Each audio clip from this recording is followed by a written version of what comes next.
Pronto, pessoal, agora a gente vai falar das variações do monohibridismo, que são as variações da primeira lei de Mendel, certo? Acompanha aí, diz assim. A primeira variação da primeira lei de Mendel é o monohibridismo sem dominância, ou também chamado de dominância incompleta. A gente viu que a primeira lei de Mendel é chamada de dominância completa, quando um alelo domina totalmente sobre o outro, ou também chamado de monohibridismo com dominância. O que é o monohibridismo sem dominância, ou a dominância incompleta? É a herança condicionada por um par de alelos, onde apresenta 3 fenótipos possíveis na geração F2 e 3 genótipos possíveis. Lembrem-se que no monohibridismo com dominância, que é a primeira lei de Mendel, só existe 2 fenótipos para 3 genótipos, né? Aqui, no monohibridismo sem dominância, existem 3 fenótipos e 3 genótipos, ou seja, a proporção fenotípica e a proporção genotípica são iguais, porque vai acontecer algo diferente do que acontecia na primeira lei de Mendel aqui. Vamos ver o exemplo. Um exemplo de dominância incompleta ou monohibridismo sem dominância é o gene que determina a cor das flores da planta maravilha. Por exemplo, nessa espécie de planta, existem plantas de maravilha que produzem flores vermelhas e plantas que produzem flores brancas. Tanto a branca como a vermelha possuem alelos dominantes. São características dominantes, as duas, né? Então, quando eu pego uma planta que só produz semente vermelha, flor vermelha, né, vezão, e cruzo com uma planta que só produz flor branca, bezão, ou seja, essa só produz gameta bezão e essa só produz gameta vezão. Logo, quando eu cruzar uma com a outra, todos os filhos delas, né, a geração F1, vai sair 100% vezão, bezão.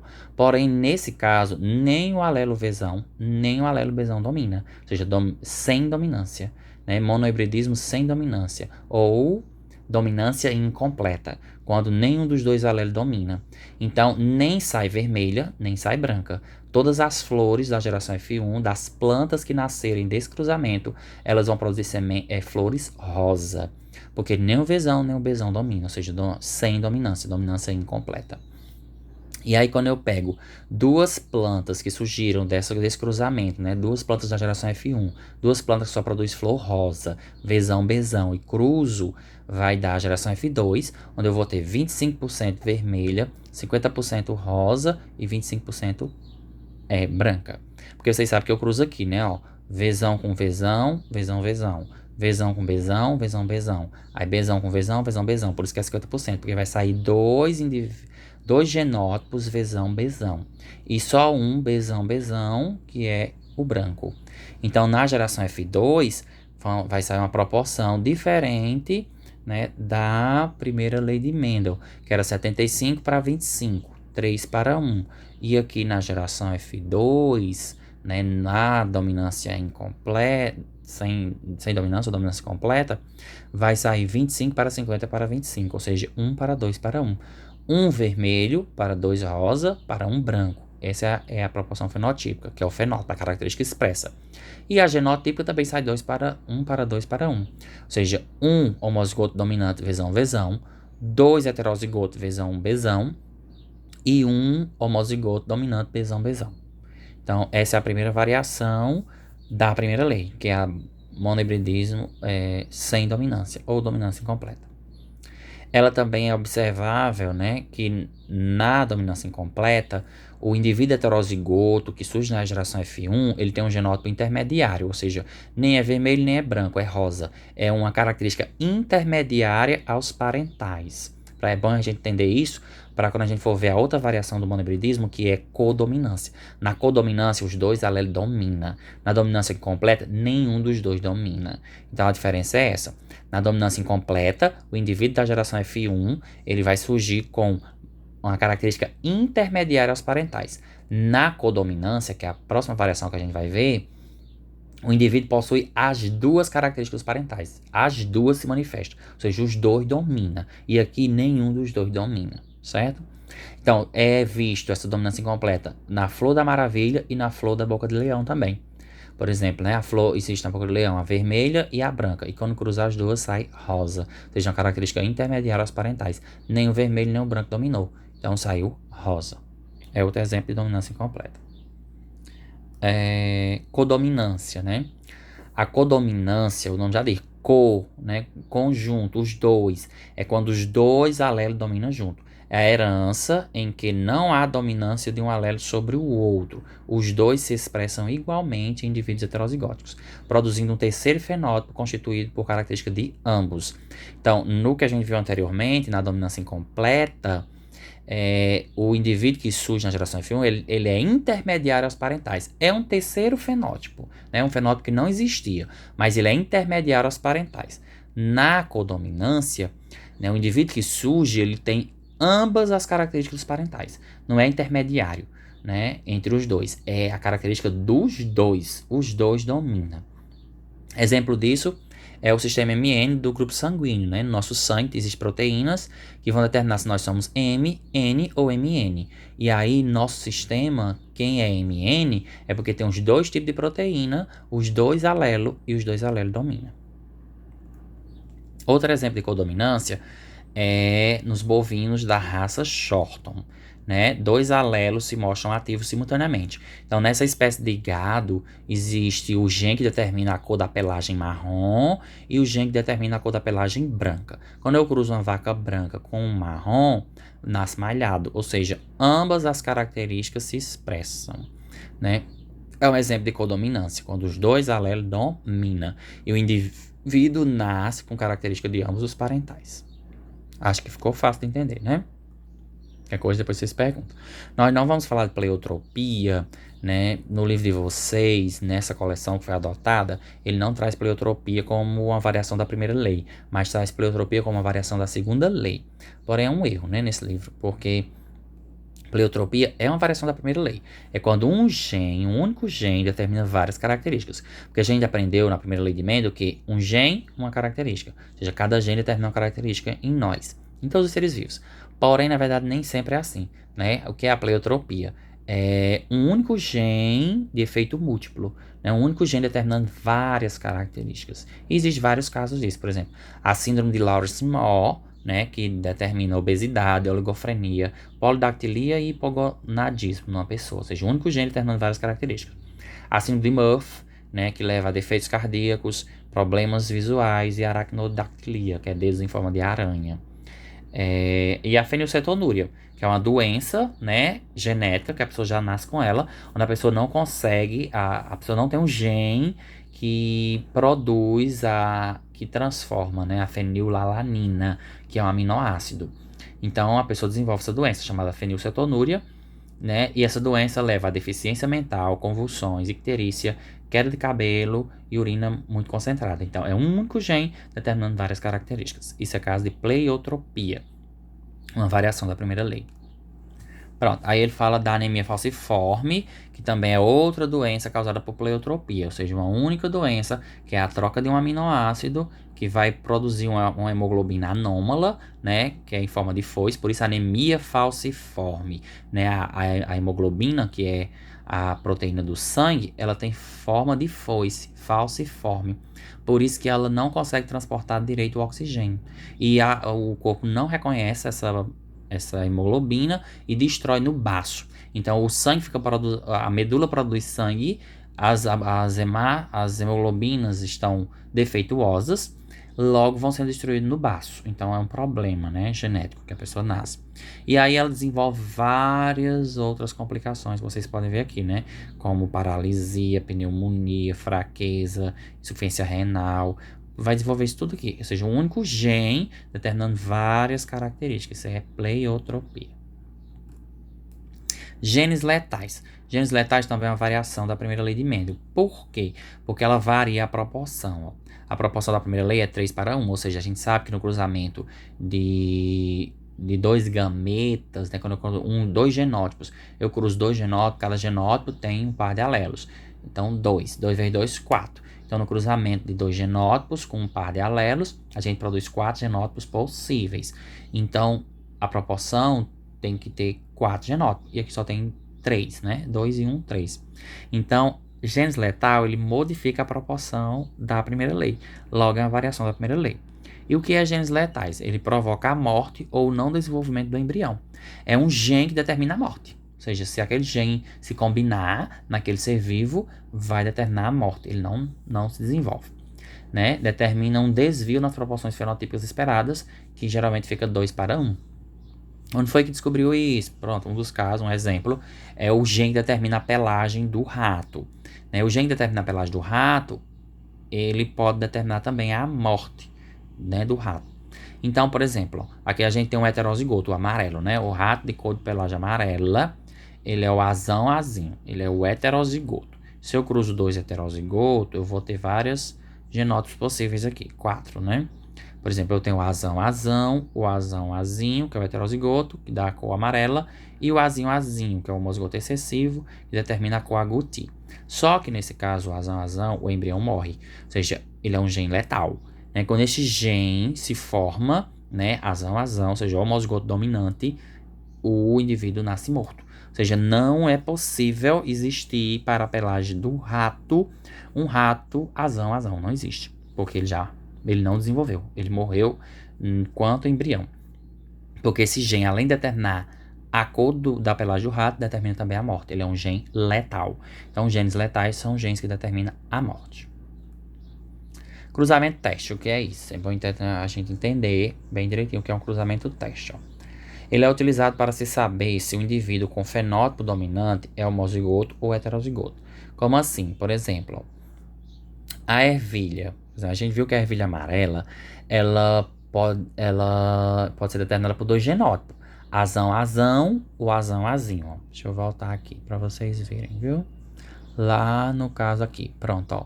A gente viu que tanto o vezão como o vezinho determina a amarela, porque basta ter pelo menos um alelo dominante, que a característica dominante se expressa. Então, como é que eu sei, olhando para uma planta que só produz, uma planta de ervilha, só produz ervilha amarela? Eu olho para a árvore que só produz ervilha amarela. Como é que eu sei se essa planta, eu sei que ela tem característica dominante, porque a ervilha amarela é dominante. Mas eu não sei dizer se ela é vezão ou vezinho. Eu não sei se ela é homozigota dominante ou heterozigota. Então, como eu posso saber? Fazendo o cruzamento teste. Então, em que consiste o cruzamento teste? Né? Consiste em cruzar um indivíduo em questão com um indivíduo com fenótipo recessivo e analisar as proporções fenotípicas nos descendentes. Por exemplo, eu vou pegar esse indivíduo que possui um fenótipo dominante, mas eu não sei o genótipo dele, se é heterozigoto ou homozigoto dominante, e vou cruzar ele com o homozigoto excessivo. Porque a partir do momento que eu cruzar ele com o homozigoto excessivo, o homozigoto excessivo vai se deixar dominar.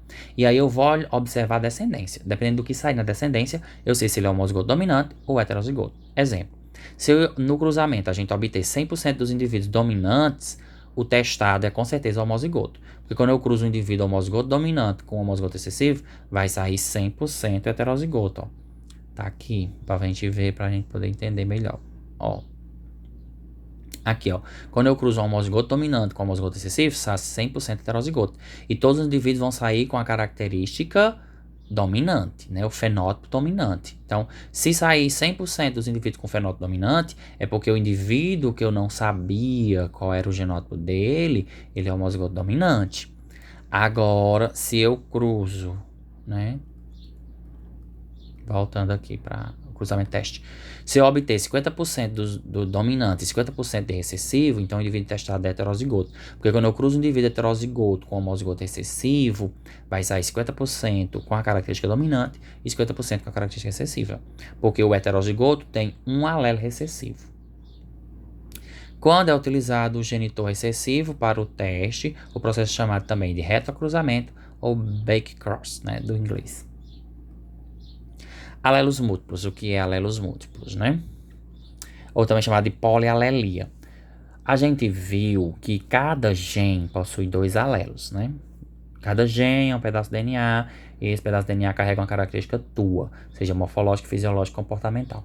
E aí, esse gene possui, eu disse que possui dois alelos, mas um gene pode possuir mais de dois alelos. E quando um gene possui 3 ou mais alelos, a gente diz que ele é alelos múltiplos, né? É um gene de alelos múltiplos, ou seja, um gene que possui mais de 2 alelos.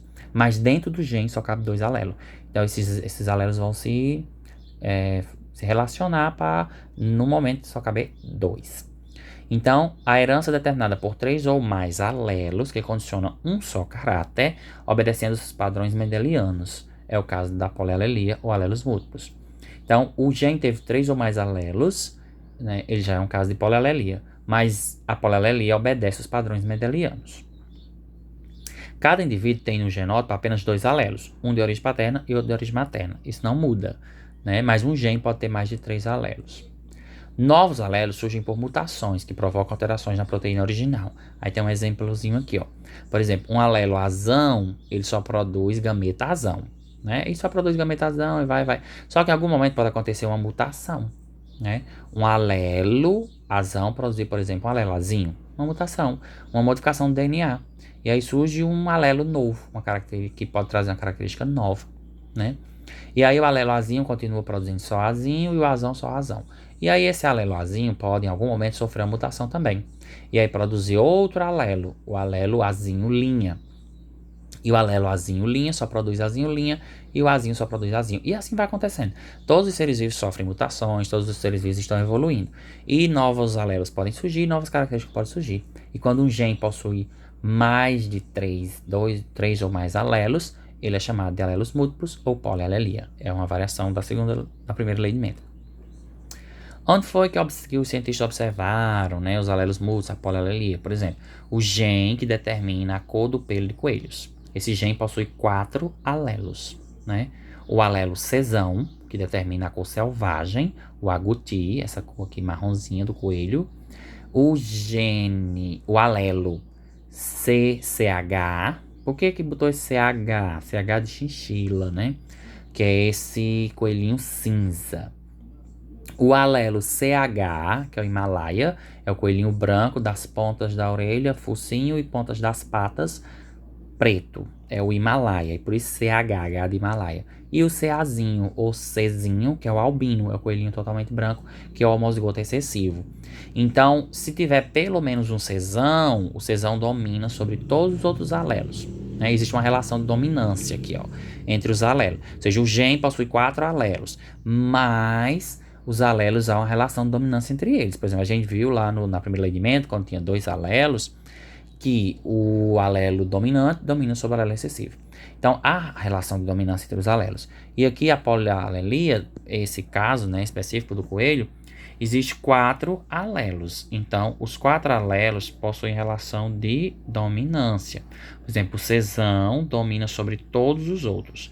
O CCH, que é o que determina a cochinchila, ele domina o CH e o CA, mas não domina o Czão. O CH, que é o Himalaia, domina o CAzinho, mas não domina o CH nem o Czão. E o CAzinho, ou Czinho, que é o albino, ele é dominado por todos os alelos. Então, ele se deixa dominar por todos os alelos, né? Ele é o recessivo. Então, existe uma relação de dominância entre os 4 alelos desse gene que determina a cor do pelo em coelhos. Então, se tiver pelo menos um Czão, não importa o outro alelo que vai vir aqui, se é outro Czão, se é CCH, CH ou CA, vai sair agouti, porque agouti domina, né? No caso do chinchila, se tiver um CCH e tiver outro CCH ou CH ou CAzinho, sai chinchila, porque CH domina sobre CH e CAzinho. O Himalaia, né, se vir aqui outro CH ou CA, sai Himalaia, porque o CH domina sobre o CAzinho. E o albino, o CACA, né, só vai sair albino em dose dupla, porque o homozigoto excessivo só se expressa em dose dupla. Ou seja, tem que ter os dois CACA, ou Czinho, para sair o albino. Certo? Os grupos sanguíneos, né, do ser humano, de nós seres humanos, eles são casos de variações do monohibridismo. Por exemplo, o sistema ABO, que vai determinar se nós somos AB, né, O ou AB, né, a pessoa, o tipo sanguíneo da gente, ele é um caso de polialelia e codominância. Por que polialelia? Porque existe 3 alelos para esse gene. E é um caso de codominância porque quando o alelo A e o alelo B estão juntos, os dois dominam junto e a pessoa nasce com o tipo sanguíneo AB. O sistema RH é para saber se a gente é positivo ou negativo. Então, se a gente possuir a proteína no sangue, né, você é positivo, fator RH positivo. Se você não tiver a proteína, você é fator RH negativo. Ele é um caso de monohibridismo com dominância, ou seja, respeita totalmente a primeira lei de Mendel, né? Um alelo domina sobre o outro. E o sistema MN é o caso de monohibridismo sem dominância, onde o MN, né, nenhum dos dois domina. E aí você pode ser MN ou MN, se os dois vierem junto. E aí, os grupos sanguíneos, né, eles são determinados por proteínas presentes no plasma e nas hemácias do nosso sangue.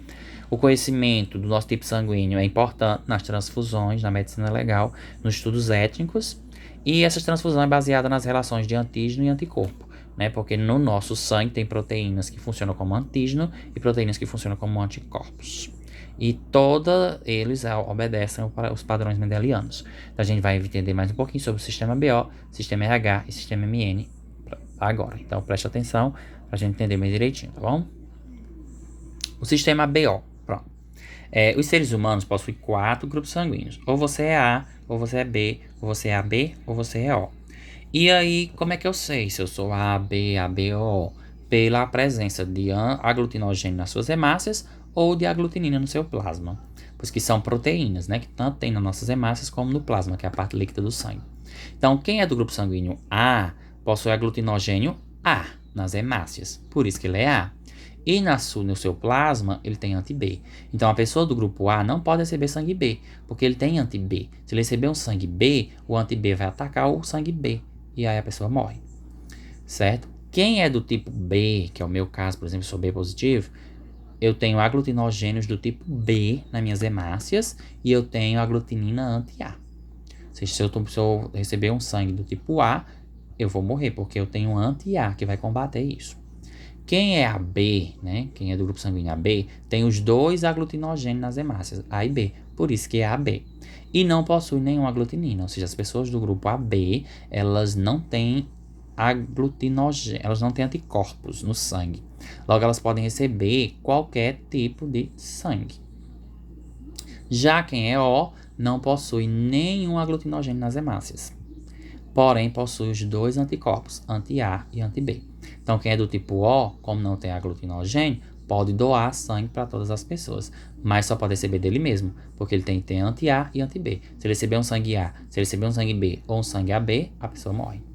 Então, na relação de doações, ou se você acompanhar aqui na relação de doações, o O doa para A, doa para B e doa para B. O O doa para todo mundo. E o AB recebe de A, de O e de B. Ou seja, o AB é o receptor universal e o O é o doador universal. Por causa da relação da presença de aglutinogênio e aglutininas no sangue. Certo?